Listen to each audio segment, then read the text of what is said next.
La particularité du Conservatoire national des arts et métiers, c'est de délivrer des formations qui sont toutes des formations à caractère professionnel. Donc en général, les gens qui les suivent ont de très fortes chances de pouvoir s'insérer dans la vie active. Ce projet est né juste après le tremblement de terre, même si les projets de coopération existaient avant. Nous avons donc décidé d'offrir à 300 jeunes haïtiens la possibilité de se former dans 4 domaines, l'informatique, l'environnement, la gestion et le génie civil. Et la particularité, je dirais, par rapport à d'autres formes de coopération, c'est que nous avons décidé de former sur place. Parce que je crois que le problème de la République d'Haïti, c'est qu'il faut que les gens qui sont formés restent en Haïti. Or, lorsqu'on fait venir des étudiants en France ou dans d'autres pays, la probabilité pour qu'ils ne reviennent pas au pays est trop importante. Donc le fait de former sur place me paraît un plus tout à fait important. D'accord. Mais est-ce que les étudiants qui ont reçu cette formation vont continuer vraiment à étudier à l'étranger ou encore ils vont rester dans le pays? Ça, c'est à eux de décider, mais nous pouvons leur offrir de poursuivre l'étude du CNAM, toujours pareil à distance, en restant sur place en Haïti. Est-ce qu'il y aura une continuité dans ce projet en Haïti?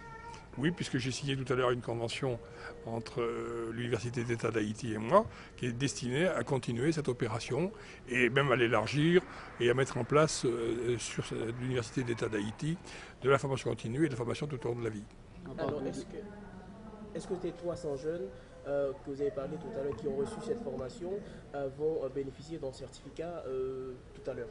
Oui, bien sûr, on est en train actuellement de leur remettre leur certificat, enfin, pas bien sûr aux 300, à ceux qui ont été reçus à l'examen, c'est-à-dire 128 exactement. C'est une initiative que l'Université d'État prend avec le Conservatoire national des arts et métiers de France après le séisme.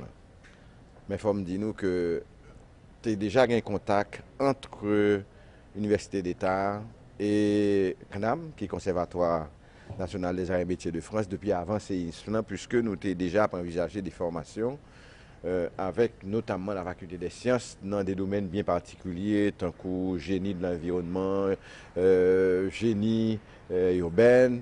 Bon, ça fait que c'est pratiquement un programme qui était là. Et après 12 janvier, donc toute structure université d'État a été pas université d'État seulement, mais ensemble université qui était vraiment frappée. Et le SAA, CNAM Guyane, qui c'est une filiale, c'est-à-dire de CNAM en général, mais qui est placée dans les Caraïbes là, ils ont décidé pour être ensemble avec nous, mettre un programme à distance pour te combler le problème de présentiel qui gagne, problème d'infrastructure gagne, parce que toute université au Athènes perdit toute bagaille.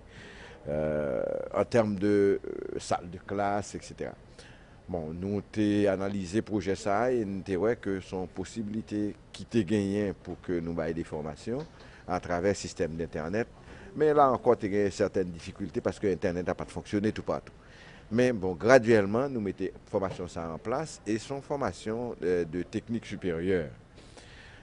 Qui est important pour nous parce que c'est un besoin que le pays a gagné. Nous manquons vraiment de maillons, ça dit techniciens supérieurs, vraiment de qualité. Nous presque pas gagné, on a importé de Philippines, de République dominicaine.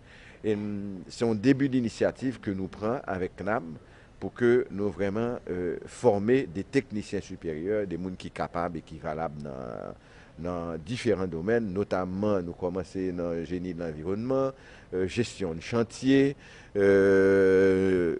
gestion aussi des ressources informatiques et comptabilité.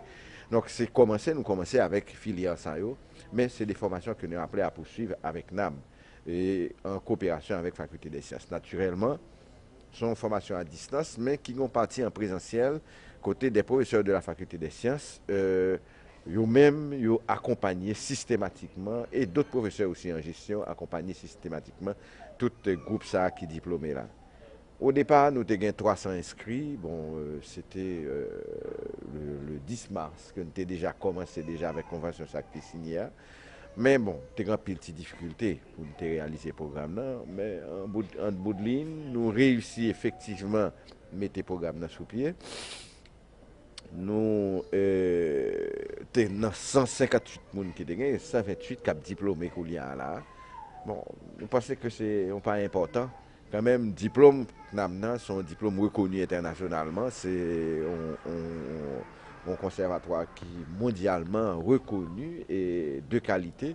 Donc, son diplôme valable que et n'a continué à travailler ensemble avec NAM pour permettre que d'autres jeunes dans d'autres domaines prennent formation et gagnent capable de servir, c'est-à-dire dans maillon ça de technique supérieure qui manquait dans le pays. Alors, il faut me dire tout que NAM a une formation longue tout que dispensée et en coopération avec l'Université d'État, n'a avancé dans la formation à distance. Nous souhaitons aller très loin.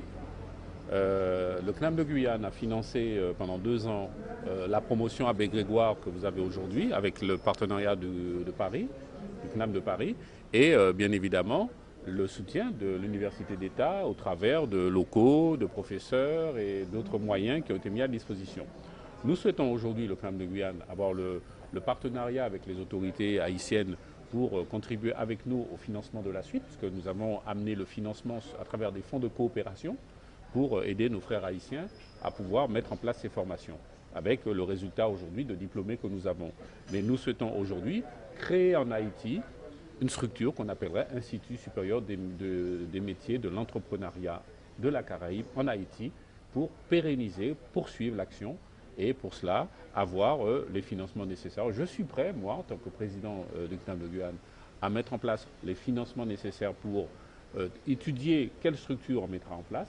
Et ensuite, avec les autorités haïtiennes, nous verrons comment ce modèle économique pourra être financé avec des fonds privés, publics et autres, pour que ça puisse fonctionner sur le pays. Donc j'ai besoin de tout le monde, mais nous aussi nous apporterons notre contribution dans la solidarité que nous avons mis en place pour aider donc notre pays frère à pouvoir s'en sortir.